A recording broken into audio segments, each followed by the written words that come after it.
Hoy desarrollamos el capítulo de organización de la célula. En este capítulo vamos a desarrollar sobre la teoría celular, desarrollamos también sobre las características de una célula eucarionte y una célula procariota.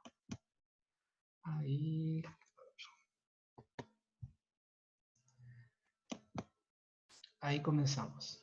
Bueno, como introducción entonces hablamos sobre la teoría celular. La teoría celular establece dos enunciados, que son, la primera es, las células son las unidades de organización y funciones básicas de la vida en todos los seres vivos y que todas las células proceden de otras.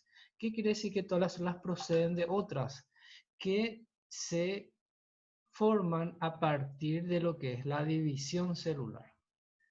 Bueno, cuando hablamos de la teoría celular, mencionamos a estos científicos, Matthias Schleiden y Theodor Schramm. También hay un tercer científico que, vamos a decir, aportó a la teoría celular, que sería Rudolf Hola, Virchow. hola. Buen día. Hola, profe, ¿qué tal? Buen día. Ahora me conecté. Bueno, genial. Bueno, cuando hablamos entonces de la teoría celular, aquí en esta figura se muestra una cronología de personas que fueron aportando en relación al conocimiento de la célula, ¿sí? Desde Aristóteles, que es uno de los más antiguos, pasando por Robert Hooke, que fue el primero en describir cómo es la estructura de una célula. En realidad, él observó en un microscopio simple, una lupa realmente, células del corcho. Entonces, a partir de ahí se tiene conocimiento de un poco sobre la forma, de la forma de la célula. Y por supuesto hay otros científicos que posteriormente aportaron mucha información. Aquí están los científicos que aportaron en la teoría celular, Mendel que aportó información sobre la genética y Watson y Crick que describieron más sobre la estructura del ADN. Bueno, hay varios métodos para estudiar las células, desde lo que sería el uso del microscopio, que es un equipo que lo que hace es aumentar el tamaño, la imagen, mejor dicho, de una muestra, y lo que es fraccionamiento celular. Bueno, hay varios tipos de microscopio. Está el microscopio óptico y el microscopio electrónico. La diferencia, bueno, el microscopio óptico tiene aumentos de 1000 a 2000 o 1500. Y un microscopio electrónico tiene mucha más cantidad de veces aumenta la muestra.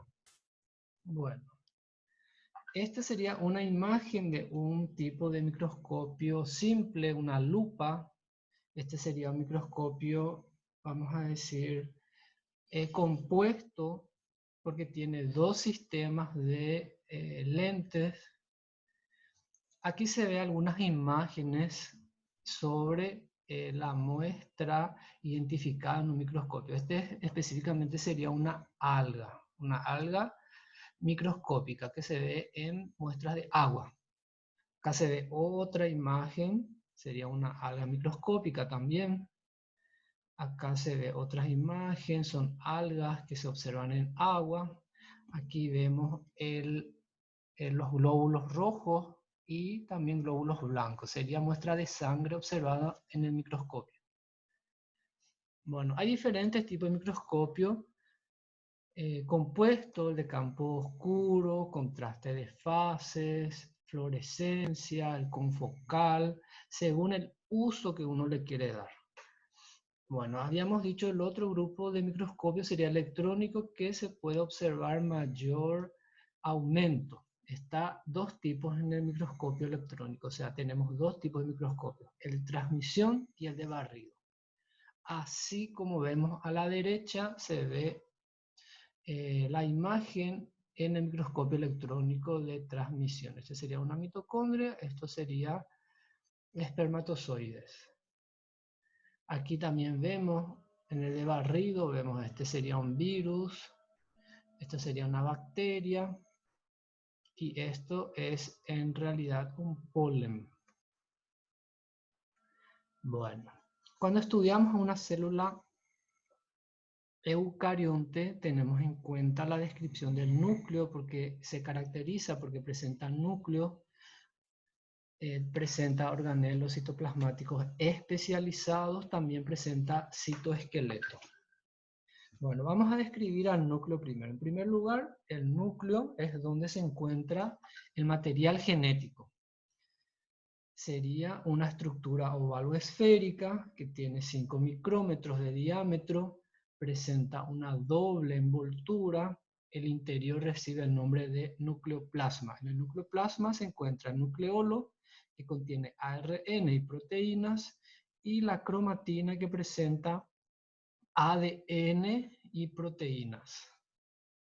Bueno, acá, esta es una célula. Esta parte es el núcleo. En una imagen aumentada vemos que el núcleo presenta esta forma. Dijimos que tiene una doble envoltura. Cada membrana se separa de 20 a 40 nanómetros. Esa envoltura tiene poros, como vemos acá, ¿sí? Tiene unos espacios. El interior, todo el interior recibe el nombre de nucleoplasma, dijimos. En el nucleoplasma se identifica la cromatina, donde está el ADN, y se va a formar los cromosomas, y una parte que es el nucleolo, que está formado por ARN. Bueno, una imagen aumentada de esta zona, la envoltura nuclear, sería esta imagen. Sería, dijimos, una doble membrana. Esas membranas se unen en la zona donde se encuentran los poros. Estos poros que vemos acá sería esto aumentado. Bueno, aquí se encuentra lo que se llama complejo del poro, lo que le rodea a este espacio. En la envoltura nuclear vemos también lo que se llama lámina nuclear, sería la parte interna del núcleo. Bueno, dijimos las características.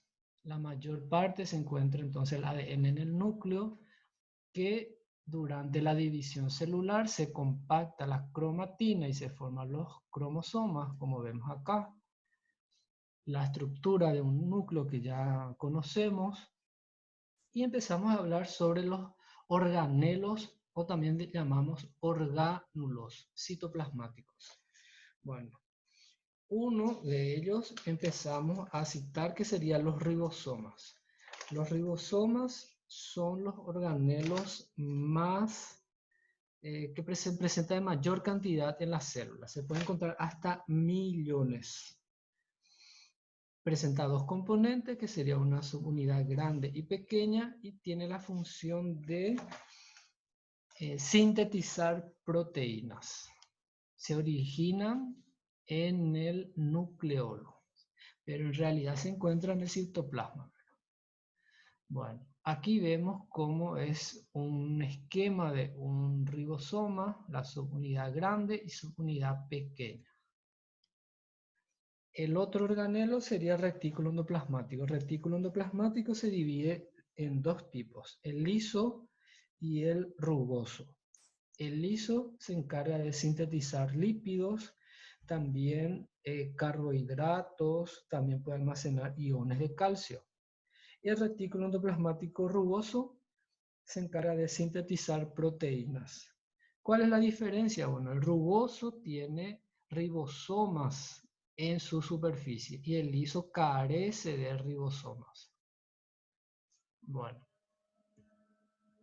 el otro organelo citoplasmático sería el complejo de Golgi, que tiene otras denominaciones, que sería cuerpo de Golgi o aparato de Golgi. ¿Cuál es la característica? Bueno, presenta unas unidades que reciben el nombre de cisternas. Como dice complejo, es porque es un conjunto de estructuras. Cada estructura individual recibe el nombre de cisterna. Esas cisternas serían sacos membranosos, aplanados y apilados. Bueno, ¿cuál es la clasificación del complejo de Golgi? Es la de modificar, empaquetar y clasificar proteínas. Entonces, hay tres regiones del complejo de Golgi. Una cara cis, por donde ingresa la proteína, en la región media, donde se modifica, y en la región trans es donde sale la proteína ya modificada. Otro de los organelos serían los lisosomas, que se describen como sacos membranosos que se encuentran en células animales. Entonces, incluimos también a células humanas en relación a los lisosomas. Bueno, entonces tiene la función de la digestión. Se puede mencionar que se han identificado unas 40 enzimas digestivas en los lisosomas. Y hay dos tipos, primarios y secundarios. Los primarios son pequeños y los lisosomas secundarios son de mayor tamaño. Acá vemos como un lisosoma primario es de menor tamaño que un lisosoma secundario. Acá muestra que los lisosomas en células animales se forman a partir del complejo de Golgi o aparato de Golgi. Otro de los organelos serían las vacuolas. Las vacuolas son sacos membranosos que tienen fluidos y se encuentran en diferentes células. Se encuentra en el reino plante principalmente, que puede ocupar un gran volumen en las células, hasta el 80%. Podemos encontrar también en hongos, en protistas y en algunos animales también. Pero más característico en células de vegetales. Acá vemos cuál es la forma que tiene una vacuola dentro de una célula vegetal. Se dan cuenta que presenta gran volumen.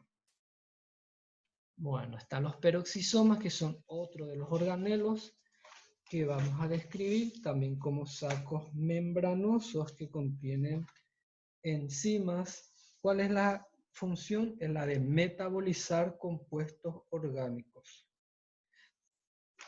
Entonces, cuando hablamos de los peroxisomas, reciben su nombre del hecho de que durante las reacciones de oxidación producen peróxido de hidrógeno. ¿Qué es lo que hace el peróxido de hidrógeno?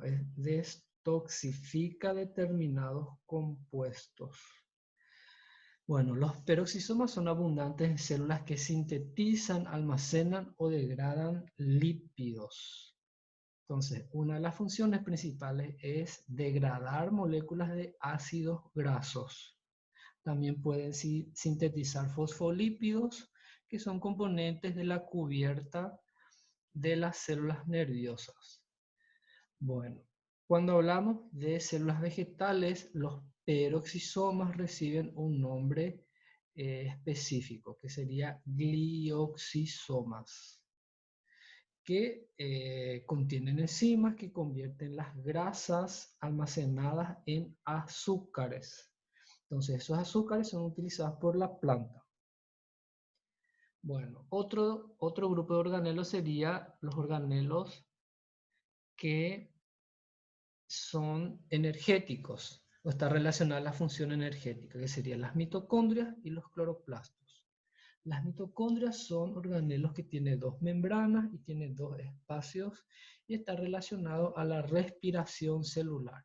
Cuando decimos está asociada a la respiración celular, está asociada entonces a la síntesis de ATP. ¿Qué es el ATP?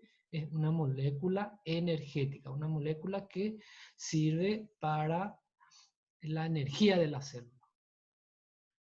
Bueno, acá vemos cómo es la estructura de una mitocondria. Tiene dos membranas, dijimos. Esta es una membrana mitocondrial externa, una membrana mitocondrial interna que forman pliegues o crestas, se le puede llamar a esto. Hay dos espacios, espacio intermembrana y la matriz mitocondrial. ¿Cuál es la característica de la mitocondria? Es la presencia de ADN en forma circular. Lo que está acá en violeta sería ADN en forma circular. Bueno, dijimos que el otro organelo que tiene función energética serían los cloroplastos. Entonces vamos a hablar de los plastidios. Los plastidios son de tres tipos. Los que tienen clorofila son cloroplastos. Los que tienen pigmentos rojo-amarillo son cromoplastos y los que carecen de pigmentos serían leucoplastos. Entonces los cloroplastos está asociado a la función de realizar fotosíntesis. Entonces la fotosíntesis se forma glucosa. Entonces por eso decimos que los cloroplastos están asociados a la función energética porque generan o sintetizan o fabrican glucosa. Y la glucosa es una molécula que tiene función energética. Acá vemos cómo es los cloroplastos. Esta es una célula y tienen varios cloroplastos. Estos puntos verdes son los cloroplastos. Si aumentamos, sería esta estructura. Tiene 3 membranas y tiene 3 espacios. Tiene una membrana externa, tiene una membrana interna y tiene una tercera membrana que se llama membrana tilacoidal, que forman discos llamados tilacoides y esos discos se apilan en grupos formando lo que se llama grana o granum. Bueno, cuando hablamos de la célula eucarionte mencionamos el citoesqueleto, que es una red de fibras de proteínas que se clasifican en 3 categorías, que serían los microtúbulos, los microfilamentos y filamentos intermedios. Básicamente se diferencian en la función. ¿Qué es lo que hace el citoesqueleto? Bueno, le puede dar forma a la célula, puede estar relacionado a la división celular. Uno de ellos entonces serían los microtúbulos, que están formados por proteínas llamadas tubulinas. ¿A qué vamos a asociar? Bueno, está asociado entonces a la división celular mediante microtúbulos que hace que se separen los cromosomas. También está relacionado, vamos a decir, al movimiento. ¿Cuál es el caso de los cilios y los flagelos? ¿Sí?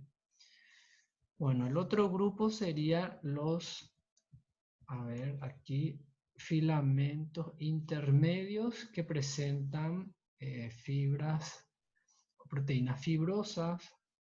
Y luego tenemos también otro grupo que se llama microfilamentos que está formado por proteínas llamadas actina. Acá en esta imagen vemos la diferencia en lo que sería una célula procariota y eucariota. ¿Cuál es la diferencia que desde el capítulo 1 mencionamos? Es que las procariotas no tienen núcleo y las eucariotas presentan núcleo y son más especializados.